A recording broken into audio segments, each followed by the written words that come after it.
The year after, a much anticipated fight between yourself and Oscar De La Hoya, which is one of the highest grossing pay-per-view events ever. What do you remember about that fight with De La Hoya? I remember me and Oscar De La Hoya both were signed to Top Rank. And the reason why I even left Top Rank was because they didn't want to let me be who I was. I wanted to be a fighter that was outspoken. I wanted my voice to be heard to the world. I wanted to be promoted to the world. I wanted the world to see me. I wanted the world to see my skills, and I wanted the world to see my talent. And they wouldn't let that happen.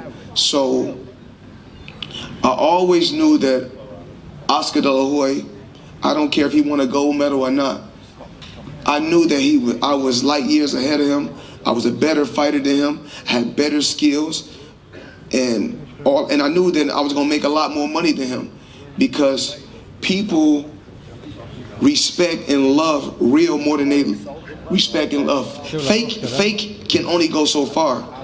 The real will always last longer, and at the end of the day, I'm real and he's fake.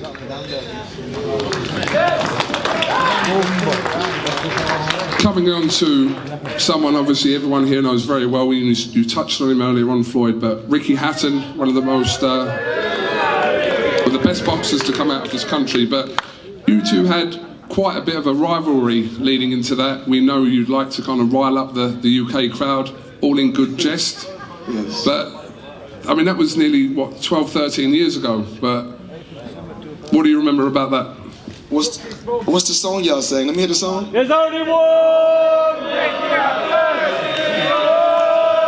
Ricky Hatton! Walking along, singing a song, walking out to Wonderland. There's only one! Round 10. Man, I was like, I love the crowd. I love when the UK crowd came over and sung the song. It was remarkable, unbelievable. But when it comes down to it, it comes down to the two competitors. And heart, that kid got heart. But you know, my dad taught me something in the beginning, like I said before. You know, I don't care how many punches a fighter throw at me. You could throw a handful of confetti at me. Once you, like you said it before, I got the best defense. So Ricky Hatton is a warrior, but you know, more experience at that big level. I had more experience with bigger fighters, stronger fighters, faster fighters. But Ricky Hatton is no pushover.